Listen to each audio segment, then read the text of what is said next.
সুপ্রিয় দর্শক, স্বাগত জানাচ্ছি সম্পাদকীয়তে। আমি ওমর ফারুক।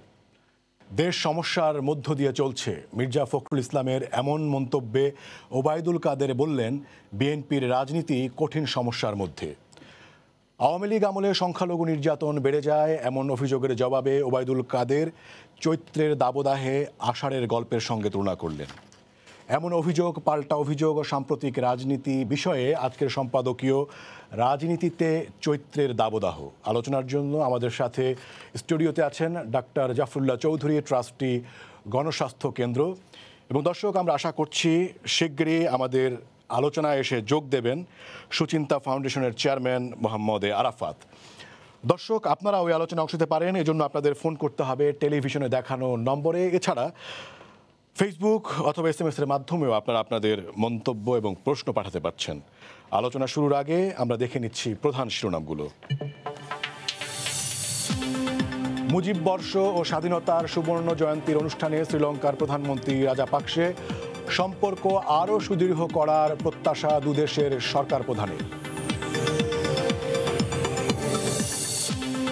সংক্রমণের ঊর্ধ্বগতির মধ্যে BCS পরীক্ষা দিল ৫.৫ লাখ শিক্ষার্থী। ছুটির দিনে কক্সবাজারে লাখো পর্যটক। সচেতনতার অভাবেই হুহু করে বাড়ছে করোনা। নোয়াখালীতে ব্যারিস্টার মওদুদের জানাজায় মানুষের ঢল। ঢাকায় কেন্দ্রীয় শহীদ মিনারে শ্রদ্ধা নিবেদন। হাইকোর্ট ও নয়াপল্টনে সহকর্মীদের ভিড়।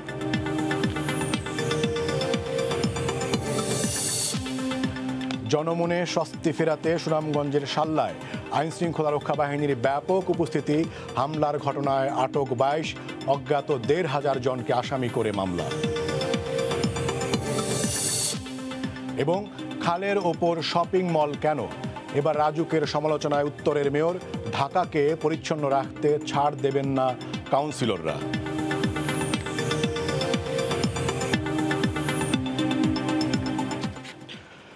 ডাক্তার জাফরুল্লাহ চৌধুরী, আপনাকে স্বাগত জানাচ্ছি আমাদের সম্পাদকীয় অনুষ্ঠানে। আপনি জানেন যে আজকে তৃতীয় 3 দিন ধরে বিভিন্ন বন্ধু রাষ্ট্রের সরকার প্রধান এবং রাষ্ট্রপ্রধানদের এবং সেই সকল দেশের শিল্পীদের উপস্থিতিতে এবং অংশগ্রহণে বঙ্গবন্ধুর জন্মশতবার্ষিকী এবং স্বাধীনতার সুবর্ণ জয়ন্তী উদযাপিত হচ্ছে। এমন এক সময়ে সুনামগঞ্জের শাল্লার নোয়াগাঁও গ্রামে 88টি বাড়ি এবং 5টি মন্দিরে হামলা চালানো হয়েছে এক হিন্দু যুবকের কথিত পোস্টের অজুহাতে বা ছুতোয়। তো এটাকে অনেকে বলছেন যে এই সময়ে এসে, স্বাধীনতার 50 বছরের এই সময়ে এসে এরকম একটি ঘটনা যখন এই ধরনের একটা উদযাপন চলছে, সেটিকে অনেকে বলছেন যে মুক্তিযুদ্ধের চেতনাকে এক ধরনের চ্যালেঞ্জ ছুড়ে দেয়া। আপনি কি বলবেন? বানরকে গাছে উঠালে যা হয় তাই হচ্ছে। আজকে এই হেফাজতকে মাথায় কারা উঠিয়েছে। আজকে এটা খুব লজ্জার ব্যাপার আমাদের জন্য, দুঃখের ব্যাপার। আমার সংখ্যালঘুর বাড়িতে বারে বারে ওখানে একবার রামুর ঘটনার পরে আমরা প্রত্যাশা করেছিলাম আর কখন এই ঘটনার পুনরাবৃত্তি হয়। রামু, নাসিরনগর, এখন আবার সুনামগঞ্জ। এটা অত্যন্ত কলঙ্কজনক, ন্যাক্কারজনক, দুর্ভাগ্যজনক। এই জাতীয় জিনিসকে মেনে নেওয়া যায় না। আজকে এখানে যেটা বলছি এটা কিছুটা আমাদের প্রত্যেকের। আমি কিন্তু বলছি সরকারি দুজনকেই আমি অভিযুক্তই করছি। আজকে এই হেফাজতের জন্য আমার মাননীয় প্রধানমন্ত্রী স্কুলের পরীক্ষা স্থগিত করেছিলেন। এই জাতীয় ধর্মান্ধদের জন্য উনি 5,000 কোটি টাকা দিয়ে সাহায্য করেন। স্কুলকে সাহায্য করা খারাপ কাজ না, কিন্তু তাদেরকে এখানে সংস্কারটা আনা উচিত ছিল মানসিকভাবে। কালকে আমি এক মাদ্রাসায় গিয়েছিলাম, সেখানে আমি বলেছি যে ভাই, খুব বড় মুসল্লি ছিল, আয়াতটা এত ছিল। আমি যে বড় দুটা কথা বললাম ফাঁকে। একটা বললাম যে এই হিন্দুদের কি আমার আল্লাহ ছাড়া আর কেউ তৈরি করছে কিনা? আমরা তো বলি আল্লাহ ছাড়া এক এবং অদ্বিতীয় আর কেউ নাই। তাহলে ওর ভগবান তৈরি করছে? আমার আল্লাহ তৈরি করছে। তাকে কি মারার অধিকার দিছে আমার কারো? তার বাড়ি থেকে দিছে। আর তারপর যখন আমাকে নিয়ে ফটো সেশন করতে, তখন বললাম তোমরা ভাস্কর্য চাও না, এইটা কি হবে? তখন চুপ করে আছে। তা আমার মনে এটা কন্টেইন করার জন্য আমাদের প্রত্যেক স্কুল কলেজকে এটা নিয়ে আমি আর আরাফাত আগেও একবার বলেছি যে এইসবকে সংস্কার দরকার। কে কোথায় বলল আমাদের রসুলের জীবনকে এতই সস্তা যে একজনের খোঁচাতে উনি ছোট হয়ে যাবেন? এটাকে বরঞ্চ বলে এই সময়ে এই ধরনের ঘটনার পেছনে কোনো রাজনীতি, এইটা এই জাতীয় ঘটনা তো ঠিক এর সাথে সম্পর্কিত বলে আমি মনে করি না। এরা হলো হুজুগের লোক, এরা এমনি ধর্মান্ধ হয়ে গেলে পাগলের সে। একই সাথে আমি বলতে চাই কেন হচ্ছে। আজকে সকালে আমি মওদুদের শহীদ মিনারে গিয়েছিলাম। আমার অন্তকে একটা প্রত্যাশা ছিল, সব রাজনৈতিক দলের, বিশেষত সরকারি দলের কেউ না কেউ থাকবে, প্রধানমন্ত্রীর পক্ষে বা ওবায়দুল কাদেরের পক্ষে কেউ এসে একটু শ্রদ্ধা নিবেদন করবে। অবশ্য হাইকোর্টে আমি রেজাউল করিমকে দেখলাম, আমার খুব ভালো লাগলো যে আমাদের রাজনীতি থাকতে পারে, ভিন্নতা থাকতে পারে, মতদ্বৈততা থাকতে পারে, কিন্তু আমরা জানাজাতে যাব না, তাকে লাস্ট হোমে স্প্রে করবো না, এটা ভালো লক্ষণ না। এইসব দিয়ে আমি একটু প্রসঙ্গে যদি আবারও ফিরি আর কি, ডাক্তার জাফরুল্লাহ চৌধুরী, আপনি বলছেন যে সাল্লার যে ঘটনা ঘটেছে তার নিন্দা আপনি করছেন এবং বলছেন যে হেফাজতকে আশ্রয় প্রশ্রয় দেওয়ার কারণে এটা হয়েছে। এবং আমরা জানি যে ২৬ তারিখ ভারতের প্রধানমন্ত্রী নরেন্দ্র মোদী আসছেন এবং মুক্তিযুদ্ধে বাংলাদেশের বড় মিত্র বলা হচ্ছে তাকে, সেই দেশের প্রধানকে, মানে সরকার প্রধানকে এখানে আমন্ত্রণ জানানো হয়েছে। এবং আমরা এও জানি সাম্প্রতিক সময়ে তার এই সফরকে সামনে রেখে বিভিন্ন জায়গায় আবার হেফাজতি বিরোধিতা করে বক্তব্য দিচ্ছে। এবং আজ আপনি প্রেস ক্লাবে আপনিও বিরোধিতা করেছেন। আমিও বিরোধিতা করি। সেই ক্ষেত্রে আমি একটু এটা বলি, এটাকে আমিও বিরোধিতা করি। আজকে ভারতের বিরুদ্ধে আমরা নয়, কতগুলি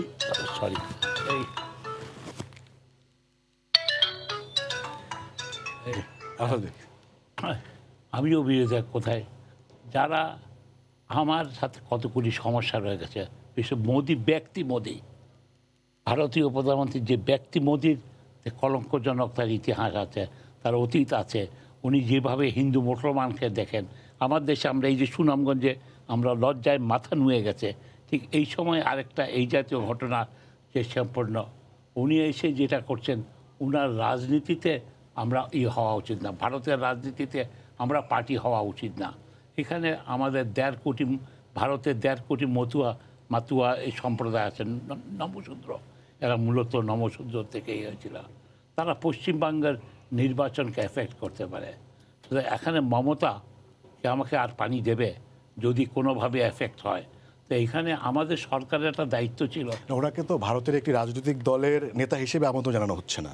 হ্যাঁ, প্রধানমন্ত্রী হিসেবে, কিন্তু প্রধানমন্ত্রী হিসেবে সেটা তো আপত্তি ছিল না। উনি যদি এই জন্য এই যে গোপালগঞ্জের ঝাড়ুয়াকান্দি গ্রামে এবং যশোর খুলনার যুগেশ্বরী এইতে সাতক্ষীরা না যেতেন, এটা হলে কি হলো, একটা এই ওনার ইলেকশন ক্যাম্পেইন এখান দিয়ে করাটা, তাহলে আমাদের এটাকে ব্যালেন্স করার জন্য আমি যেটা মনে করি, আমার সরকারের বলা হচ্ছিল যে আপনি আমার জামে মসজিদের ইমামের সাথে একটু কথা বলেন, মসজিদ ভিজিট করেন না, কি আসে যায়। আজকে এই জায়গাটাতে আমাদের সরকার, যেমন কি আমার পররাষ্ট্রমন্ত্রী বলছে এই ভিজিটে অন্য কোনো কিছু আলাপ টালাপ হবে না। এখন আবার শুনতে পাচ্ছি অনেক কিছুর আমাদের মেমোরেন্ডাম আন্ডারস্ট্যান্ডিং হবে। এইসব জায়গাতে আমরা আগেই তো নিশ্চয়ই পেয়েছি, না পেলে ওনাকে জিজ্ঞাসা করতে আপনার কী কী চাই। আরে আমরা একটা ছোটোখাটো নগর লোক, আমাকে রাজীব গান্ধী ইনভাইট করেছিলেন, উনি বলছেন আমার সাথে সময় রেখে আর কী করতে চাও তুমি, ডক্টর জাফরুল্লাহ কী কী যার কার সাথে দেখা করতে চান। জি, আমি নিশ্চয়ই আপনার কাছে আবারও আসবো। মোহাম্মদ আরাফাত, আপনাকে আমাদের আলোচনায় স্বাগত। আমরা শুরু করেছিলাম যে সাল্লার যে ঘটনা সেটি নিয়ে, এবং সেটি আমি ডাক্তার জাফরুল্লাহ চৌধুরীর কাছে সামনে প্রশ্ন রেখেছিলাম যে এই ৫০ বছরে এসে আমাদের মুক্তিযুদ্ধের চেতনার প্রতি এক ধরনের চ্যালেঞ্জ ছুড়ে দেয়া কিনা। এর পাশাপাশি তিনি যেটি বলছেন যে হেফাজত তোষণ এবং সাম্প্রদায়িক রাজনীতিকে এক ধরনের তোষণের কারণেই এগুলো হচ্ছে বলে তিনি মনে করছেন। এর পাশাপাশি যদি আমি বাম গণতান্ত্রিক জোট যে বিবৃতি দিয়েছে, বিভিন্ন সংগঠনই এই ঘটনার প্রতিবাদ জানিয়ে তারা বিবৃতি দিয়েছে, তারা যে এর পেছনে কারণ কি সেটা যেটি উল্লেখ করেছেন সেটির সাথে আপনি একমত হবেন কিনা বা সেটিকে আপনি কিভাবে বিশ্লেষণ করবেন সেই জন্য আমি মন্তব্যটা আপনাকে প্রশ্নতে চাই। তারা বলছেন যে অসাম্প্রদায়িক বাংলাদেশ প্রতিষ্ঠার অঙ্গীকার করে দেশ স্বাধীন করলেও স্বাধীনতার 50 বছর পূর্তির আগ মুহূর্তে হিন্দু ধর্মাবলম্বীদের গ্রামে আক্রমণ প্রমাণ করে গত 50 বছরে শাসক শ্রেণী অসাম্প্রদায়িক রাষ্ট্র কায়েমে অনেক পিছিয়ে আছে। এর কারণ হিসেবে বাম গণতান্ত্রিক জোট মনে করে যে ক্ষমতাসীন শ্রেণীর এক দল সাম্প্রদায়িক জামাতকে আরেক দল হেফাজতকে প্রশ্রয় দিয়ে দেশে সাম্প্রদায়িক রাজনীতিকে আশকারা দিচ্ছে। শুধুমাত্র ক্ষমতায় টিকে থাকার জন্য বর্তমান আওয়ামী লীগ সরকার হেফাজতকে তোষামত করে তাদের মুক্তিযুদ্ধ চেতনা বিরোধী রাজনীতিকে প্রশ্রয় দিচ্ছে।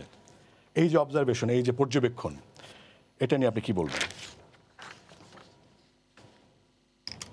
ধন্যবাদ। আমি আপনাদের অনুমতি নিয়ে, যেহেতু আমরা যথেষ্ট ডিস্টেন্সে আছি, আমি মাস্কটা একটু খুলছি কথা বলার স্বার্থে, এবং আপনার মাধ্যমে আমি আমাদের দর্শকদেরকে আহ্বান জানাতে চাই যে আমরা খুবই সম্প্রতি লক্ষ্য করছি যে সংক্রমণের প্রকোপটা বাড়ছে, এবং আমি মনে করি যে আমাদের এখানে একটু সতর্ক হওয়া উচিত সবার। আমরা একটু রিল্যাক্সড হয়ে গেছি। আমরা আবার যাতে মাস্ক পরা, সোশ্যাল ডিস্টেন্সিং এটা মেনটেন করা এবং স্যানিটাইজ করা, হাত ধোয়া, এই প্র্যাকটিসগুলোর মধ্যে আমার মনে হয় একটু মনোযোগ দেওয়া উচিত।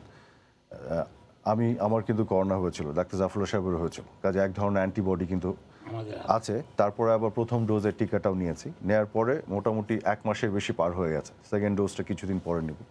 তারপরও কিন্তু আমরা চাচ্ছি যে করোনার প্রোটোকলটা মেনটেন করা। তো সবার প্রতি আহ্বান থাকবে যে আপনারা সবাই করোনার প্রোটোকলটা মেনটেন করুন এবং আপনার নিজের স্বাস্থ্যবিধিটা নিজের স্বার্থে, আপনার নিজের ইন্টারেস্টে, অন্যের জন্য। তো আমি এটা আপনাদের অনুমতি নিয়ে একটু খুলে রাখলাম, ডিস্টেন্সটা আছে আমাদের, তারপর আবার পড়ব। আমি একটা জিনিস মনে করি কি, আপনার প্রশ্ন যদি যায়, এটা কিন্তু খুব সহজ, যে ধরেন হেফাজত, তোষণ বা এগুলো যেগুলো আপনি যে স্টেটমেন্টটা পড়লেন আওয়ামী লীগ করেছে, করে অবস্থা হচ্ছে, বিষয়টি কিন্তু এরকম না।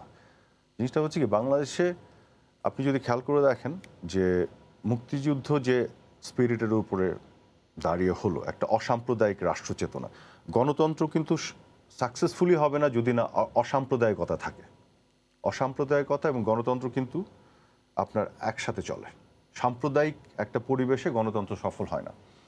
তো মুক্তিযুদ্ধটা ছিল একটা অসাম্প্রদায়িক চেতনার ভিত্তিতে। তো তারপরে সেটা ধারাবাহিকতা পায়নি বাংলাদেশে। বঙ্গবন্ধুকে 3.5 বছরের মাথায় সপরিবারে হত্যা করার পরে, বাংলাদেশে সামরিক শাসক আসার পরে বাংলাদেশকে সাম্প্রদায়িকীকরণ করা হয়েছে দীর্ঘ 21 বছর ধরে।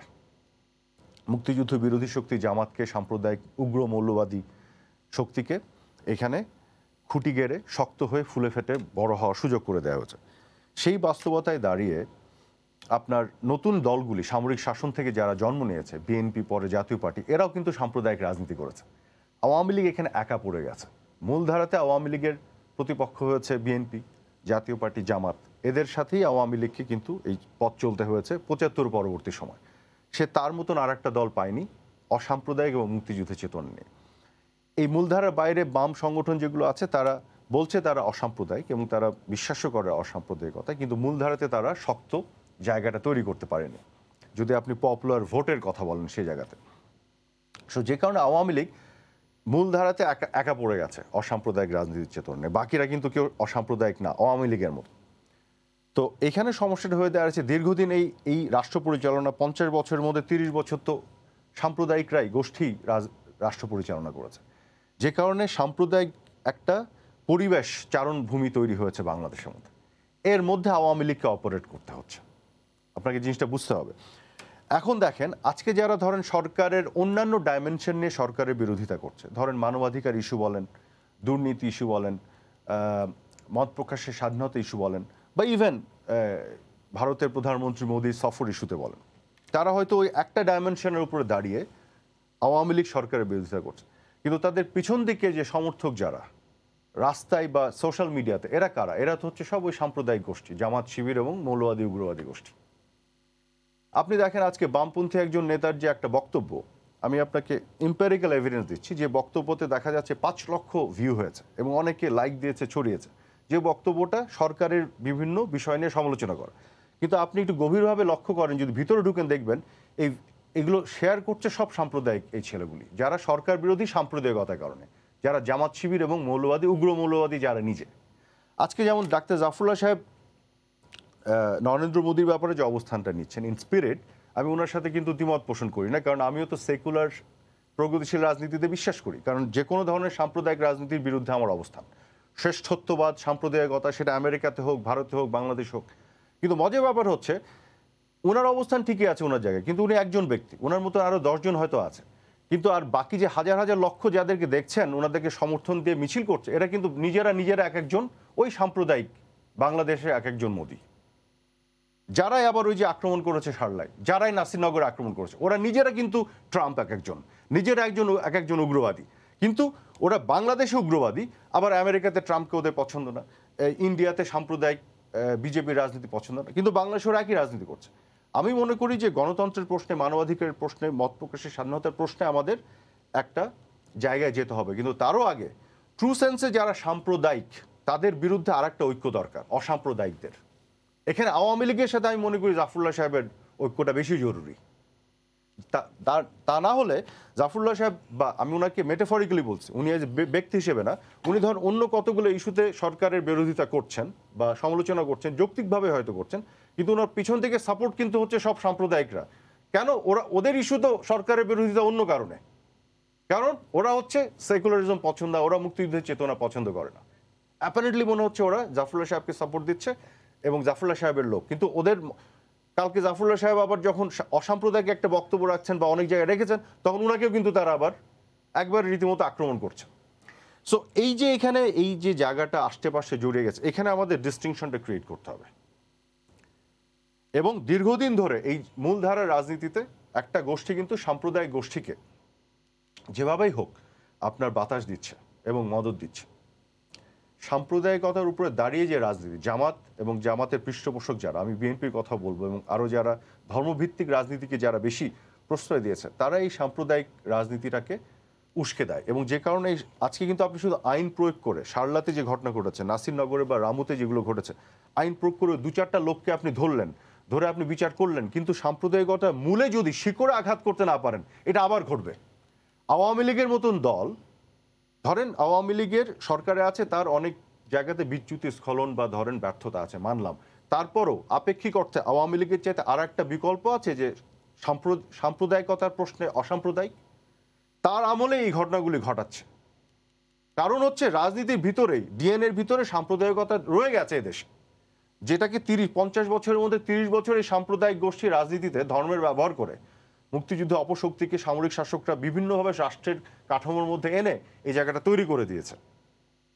এখন ভারত এবং আমেরিকাতে সুবিধা হচ্ছে সাম্প্রদায়িকরা রাজনীতি করে ক্ষমতায় গেলেও ওখানে তো ডেমোক্রেসি আছে, ইলেকট্রাল প্রসেসটা ঠিক মতন চলছে আমেরিকাতেও, কাজে আপনি ইলেকট্রাল প্রসেসের মধ্যে দিয়ে ডেমোক্রেটিক প্রসেসে তাদেরকে সরাতে পারবেন।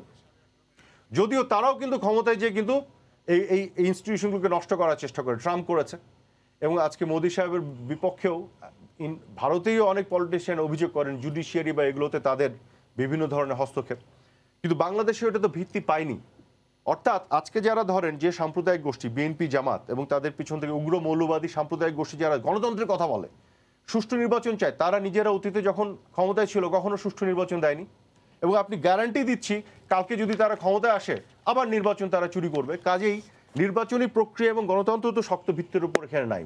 কাজে আপনি ওদের হাতে ছেড়ে দিলে ওরা আবার কুক্ষিগত করে রাখবে, রেখে আপনাকে গ্রেনেড মেরে এই অসাম্প্রদায়িক রাজনীতির নেতৃত্ব যে শেখ হাসিনা, তাকে আবার মেরে ফেলতে চাইবে। সো এরকম একটা জটিলতার মধ্যে আমরা আছি। সেই ক্ষেত্রে আমি একটু যোগ করি, সেটি হচ্ছে যে 71-এর ঘাতক দালাল নির্মূল কমিটি যে বিবৃতি দিয়েছে, তারা বলছেন যে ওয়াজ নসিহতের নামে মানে যে ধরনের বক্তব্য দেওয়া হচ্ছে এবং যেগুলো সামাজিক যোগাযোগ মাধ্যমে ছড়িয়ে দেওয়া হচ্ছে, সেগুলোতে অন্তত ডজন খানেক ডিজিটাল সিকিউরিটি অ্যাক্টে মামলা করা সম্ভব। সেই ধরনের কোনো মামলা কিন্তু করা হয়নি সরকারের তরফ থেকে। এর পাশাপাশি এই মামুনুল হকের বিরুদ্ধে একটা পোস্ট দেওয়ার কারণে সেই ছেলেকে ধরে দেওয়া হয়েছে, মামলাও হয়েছে, সেটার বিরুদ্ধে অ্যাকশন আছে, কিন্তু সেই ধরনের অ্যাকশন দেখা যাচ্ছে না কেন? সেইটা নিয়ে কিন্তু একদমই অসাম্প্রদায়িক গোষ্ঠীর ভিতরে কিন্তু প্রশ্ন আছে। এটা ভালো প্রশ্ন করেছেন। জিনিসটা হচ্ছে, আবার আপনাকে বললাম, এই ধরনের অ্যাকশনের মধ্য দিয়ে আপনি বাংলাদেশটা যে মৌলিক চরিত্র নিয়ে পরিবর্তন করে যে সাম্প্রদায়িক একটা চরিত্র নিয়েছে বিভিন্ন সমাজে বিভিন্ন রন্ধ্রে রন্ধ্রে, সেটাকে আপনি চেঞ্জ করতে পারবেন না। আমাদের মূল রাজনীতির জায়গাতে কিছু পরিবর্তনের জায়গা আনতে হবে। মূল রাজনীতির জায়গাতে কারা এই মৌলবাদী উগ্রবাদীদের আপনার মদত দিচ্ছে, এবং পৃষ্ঠপোষকতা দিচ্ছে, এটা চিহ্নিত করে তাদেরকে প্রত্যাখ্যান করতে হবে। 2-4টা মামলা করে আপনি এটা সুরাহা করতে পারবেন না, এটা সম্ভব না। এটা একটা মৌলিক পরিবর্তনের জায়গাতে আসতে হবে। অন্য দেশে তো মামলা হচ্ছে। আমি বলি না, সেটাই বলছি, মামলা হচ্ছে, আবার প্রতিবাদও হচ্ছে, তাই না? ওই মামলাগুলি ভুল। আজকে যদিও আজকে ওদের বিরুদ্ধে মামলা আমি চাই না, কোনোভাবেই আপনি মানে মামলা চাই না জি আমি, কিন্তু ওদের বিরুদ্ধে শাস্তি চাই। ওদের বিরুদ্ধে যেমন কি একটা অভিযোগ আছে সরকারের বিরুদ্ধে, ওরা খবর দেওয়ার পরও পুলিশ নাকি দ্রুত মুভ করে নাই। তো তার কিছুটা এক্সপ্লেনেশন আরাফাতের ইটা আছে, সব জায়গায় তো ওই আছে, আরে মারলে কারে মারছে, মোটামুটি মাইকিং করে হামলাটা করা হয়েছে। মাইকিং করে যদি হামলা করে তাহলে পুলিশ জানতো না, পুলিশের গোয়েন্দা বাহিনী জানতো না? তারাও তো এই মাইক নিশ্চয়ই শুনেছে, জনসাধারণ শুনছে। এখানে তো আমি বেশি অভিযোগ করব সরকারি কর্মকর্তাদের, তাদেরকে আরও ফাস্ট মুভ করা উচিত ছিল। আমি এখানে একটা জিনিস একটু বলি বিনয়ের সাথে, যে হ্যাঁ, আপনার সাথে আমি একমত যে এখানে এই প্রশাসনকে ফাস্ট মুভ করা দরকার, যারা এই কাজগুলি করছে তাদেরকে ধরে জেলে পুরে দরকার, যারা ধরেন ওয়াজ মাহফিলে উস্কানি দিচ্ছে, এই ধরনের সাম্প্রদায়িক উস্কানি দিচ্ছে, হেইটে মানে স্পিচ দিচ্ছে, সব কিছু করা দরকার। কিন্তু আমি মনে করি শুধু প্রশাসনিক উদ্যোগের মধ্য দিয়ে এই সমস্যাটা যে গভীরতায় পৌঁছেছে সেটা সমাধান সম্ভব না। এটা সমাধান করতে গেলে আমাদের রাজনীতির মধ্যে একটা মৌলিক পরিবর্তন আনতে হবে। এখানে সাম্প্রদায়িকতার ইস্যুতে, যেমন আমি ডাক্তার জাফরুল্লাহ সাহেবকে যদি এভাবে বলি, দেখুন যে ওনার সাথে আমার ঐক্যমত্য বেশি হয়, কিন্তু ওনাকে আবার নিয়ে যায় যারা, তাদের সাথে ওনার কিন্তু বিভিন্ন ইস্যুতে, আপনি যদি একাডেমিক্যালি দেখেন ঐক্যমত্য কম। আমি বলি আপনাকে কিভাবে, ধরেন যখন সিলেটে এবং নোয়াখালীতে ছাত্রলীগের বিচ্যুত কিছু ছেলে ধর্ষণের কাজগুলি করলো, উনি এটা প্রতিবাদ করেছেন, আমিও করেছি। আমি তাদের ছবি দিয়ে নরপশু বলে তাদের বিচার চেয়েছি, তাদের চেয়েছি। এবং ওনাকে যারা নিয়ে যায় ধরেন শাহবাগে বা বিভিন্ন জায়গায়, আমি নাম বলছি না, আপনারা বুঝতে পারছেন কারা, তারাও তার প্রতিবাদ করেছে। তো ওই পার্টিকুলার ইস্যুতে দেখা গেছে আমার সাথে ওনার সাথে মিলে গেছে, তাদেরও মিলে গেছে। তারপরে ইস্যুটায় আসেন যখন বঙ্গবন্ধু ভাস্কর্য ইস্যু আসলো, সেই ইস্যুতে আমি প্রতিবাদ করলাম, জাফরুল্লাহ সাহেব প্রতিবাদ করলো, কিন্তু যারা ওনাকে নিয়ে যায় তাদের একটা মন্তব্য কিন্তু নাই ভাস্কর্য ইস্যুতে। ওখানে ওনার সাথে আমার ঐক্যমত হয়ে গেল, তারা কিন্তু আলাদা হয়ে গেল। এবার তৃতীয় ইস্যুটা আসেন, যখন মাদ্রাসাতে শিশু ধর্ষণ শুরু হলো, ওইখান থেকে একজনে একটা কথা এখন পর্যন্ত বলে নেই যারা জাফরুল্লাহ সাহেবকে নিয়ে যায় শাহবাগে। কিন্তু জাফরুল্লাহ সাহেবকে আমি এই কারণে মানে হ্যাটস অফ টু হেম, যে উনি কিন্তু প্রতিবাদ করেছে, আমিও প্রতিবাদ করেছি। সো তিনটা ইস্যুর মধ্যে দেখেন, তিনটা ইস্যুতে ওনার সাথে আমার ঐক্যমত হচ্ছে।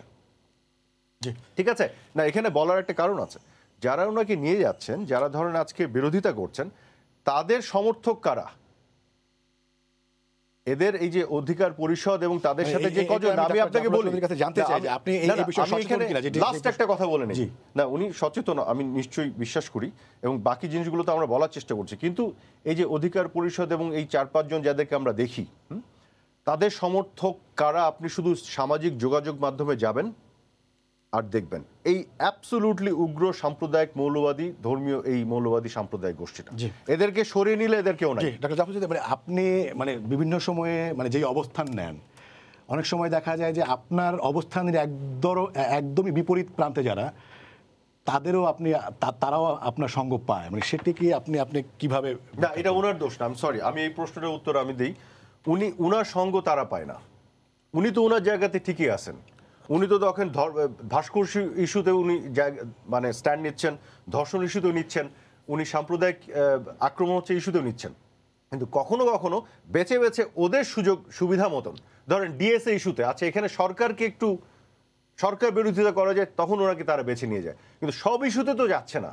আজকে মামুনুল হকের যে এই গ্রুপটা যে আক্রমণ করলো, আমরা তো এটা প্রতিবাদ করছি, কিন্তু আমরা অনেকের কাছ থেকে প্রতিবাদটা দেখছি না। এই উগ্র সাম্প্রদায়িক গোষ্ঠী কেন প্রতিবাদ করছে না জানেন এরা? কারণ এদের এই যে যারা এই আক্রমণটা করেছে, এদের ফলোয়াররাই এদেরও ফলোয়ার সামাজিক যোগাযোগ মাধ্যমে, এই জন্য এর প্রতিবাদটা নাই। জি ডক্টর জাফর, যদি আমি আরেকটা বিষয় আসতে চাই, সেটি হচ্ছে যে মির্জা ফখরুল আলমগীর বলছেন যে দেশ সমস্যার মধ্য দিয়ে চলছে, আর ওবায়দুল কাদের বলছেন যে বিএনপির রাজনীতিতেই সমস্যার মধ্যে। আসলে বিএনপি কি তার রাজনীতির সংকটটা মানে চিহ্নিত করতে পারছে বলে আপনি মনে করেন কিনা? এটা ওদের না, ওরা পারছে না, ওরা তো পারছে না, সেটাই বলছি, ওরা পারছে না। কেন মনে হচ্ছে পারছে না? কেন মনে করেন যে ব্যাপারটা কি আমি জানি, একদল লোক যুদ্ধ করতে শিখে, আরেক দল কেবল পিছনের দিকে যেতে থাকে। আজকে তাদের মওদুদ সাহেব মারা গেছেন, মওদুদ মারা গেছেন, শহীদ মিনারে নিয়ে গেছে। তারা মনে করছে যে পত্রিকায় খবর এসেছে তার দায়িত্ব শেষ হয়ে গেছে। না, তারা তো একটা ফোন করে প্রধানমন্ত্রীকে বলতে পারতো, মাননীয় প্রধানমন্ত্রী মওদুদ মারা গেছে, আপনি কি একবার আসতে পারবেন, বা আপনার একটা তাতে অর্থাৎ ওবায়দুল কাদেরকে। আমি যেটা মনে করি কি, আজকে এই জায়গায় যে জন্য এই উদাহরণটা আমি আনছি, এই সব কিছু আরাফাতের ইতেও এই যে জিনিসগুলিকে তারা আজকে অন্যদেরকে তাদেরকেও কনভার্ট করার চেষ্টা করা তো আমাদের দরকার আছে। এই যে আরবি পড়া ছেলেগুলি মেয়েগুলি, এরা খালি এদেরকে ছেড়ে দিলে তো হবে না। আমি তো বললাম, কালকে আমি একটা মাদ্রাসায় গিয়েছিলাম, তারা আমার স্টুডিওতে, আমি বললাম যে তোমরা যে এতক্ষণ বললো আরবির অর্থ বুঝছো, একটা লোকও তোমরা যে এটা বাংলাতে করতা, আরবিটা পড়ো, খুব সুন্দর ভাষা। আমি যে মজা হলো কি, আরবি হলো রসুল্লাহর ভাষা, আর বাংলা হলো খোদার বাংলা হলো আল্লাহর ভাষা, আল্লাহর অন্যতম ভাষা। একজন লোক প্রতিবাদ করেনি আমাকে, ওখানে থেকে তো সব মৌলবী সাহেব, টুপিওয়ালা লোক সব এদের মধ্যে। কিন্তু আজকে তোমরা যে ভাস্কর্য নিয়ে করা, এই যে ছবি উঠাইতেছ, তা আজকে আমাদেরকে এদিকে ডেকে এনে, আমি যেটা মনে করতে চাচ্ছি যে এরা বিপদে যে যাচ্ছে, তাদেরকে আমাদেরকে বসে আলাপ করা দরকার। এদের মধ্যে যারাই আসতেছে, এই যে তারা মামুনের কথা শুনে যে হয়তো নিশ্চয়ই অনেক ইয়াং ছেলে মেয়ে ছিল এখানে, তবে সেইখানে আমি বলি কি, আমাদের যার যার ভুলটাও দেখা উচিত। যেটা আর কি, যে আজকে মাইক বাজিয়ে যাবে, সরকারি কর্মকর্তারা বুঝবে না, বিরোধী দল বুঝবে না, কেবল সরকারের দায়িত্ব না, আমারও দায়িত্ব আছে। আমি যেটা মনে করি যে আমি আজকেই ভাবতেছিলাম আমার শরীরটা খারাপ, তা নাহলে আমি সেখানে দৌড়ে যেতাম, আর কিছু না পারি তার পাশে দিয়ে বলতাম, মা যা হয়েছে আমাকে মাফ করে দিও। জি, দেখি একদমই মিনিট খানেক সময় আছে, আরাফাত ভাই কিছু যোগ করতে চান কিনা? না, আজকে এই ধরেন যারা সরকার বিরোধী একটা অবস্থান নিচ্ছে, আওয়ামী লীগ সরকার বিরোধী অবস্থান, ধরেন আমি এভাবে যদি বলি, কিছুদিন আগে আমি দেখলাম যে কি ওই যে ছাত্র অধিকার পরিষদের কিছু লোকজন আছে ওখানে, বামপন্থী কিছু লোকজন আছে, তারপর নাগরিক ঐক্য তারা আছে, এবং সাথে আমি ডক্টর জাফরুল্লাহ সাহেবকেও দেখেছি ওখানে, আমি ডক্টর কামাল হোসেন এবং আরও কয়েকজনকে আমি দেখেছি। তো আমি বলছি ওইখানে সবাই যে এক একটা হয়েছে, ওখানে এক একজনের অবজেক্টিভ এক একটা। আমি লাস্ট বলে দিই, ডক্টর জাফরুল্লাহ সাহেবের অবজেক্টিভ হচ্ছে পার্টিকুলার কিছু ইস্যুতে উনি মনে করছে দেশটা এইভাবে না চলে এভাবে চলা উচিত, উনি গেছেন, আমি আই বিলিভ দ্যাট। কিন্তু বাকিদের সবার objective same, this is what, এই প্রশ্নটা করা দরকার। তাদের সবাইকে নিয়ে আমি চাই তারা শাহবাগে যাক, এই মামুনুল হক গ্যাং এদের বিরুদ্ধে তারা শাহবাগে দাঁড়ায়, ঠিক ডিএসএর এগেনস্টে যেভাবে প্রতিবাদ করেছে, এক সপ্তাহ প্রতিবাদ করুক। কিন্তু আপনি নামাতে পারবেন না এদের কাউকে, ওনাকে পারবেন, আরো দু একজনকে পারবেন, আর বাকি কাউকে পারবেন না। কেন জানেন? ওরা নামবে না এদের এগেনস্টে, কারণ সামাজিক যোগাযোগ মাধ্যমে এই অধিকার পরিষদ, তারপর ঐক্য নাগরিক, এদের ফলোয়ার হচ্ছে মামুনুল হক জ্ঞানের যে ফলোয়ার, উগ্র সাম্প্রদায়িক শক্তি, এরাই ওদের ফলোয়ার, ওদেরকে ওদের দরকার, ওরা নামবে না। এটাই হচ্ছে বাস্তবতা। আপনাকে ধন্যবাদ ডক্টর জাফরুল্লাহ চৌধুরী, আপনাকেও। দর্শক, আপনাদেরও ধন্যবাদ জানিয়ে শেষ করছি আজকের সম্পাদকীয়। আগামীকাল আবারও দেখা হবে রাত 10টায়, দেখার আমন্ত্রণ রইল। শুভরাত্রি।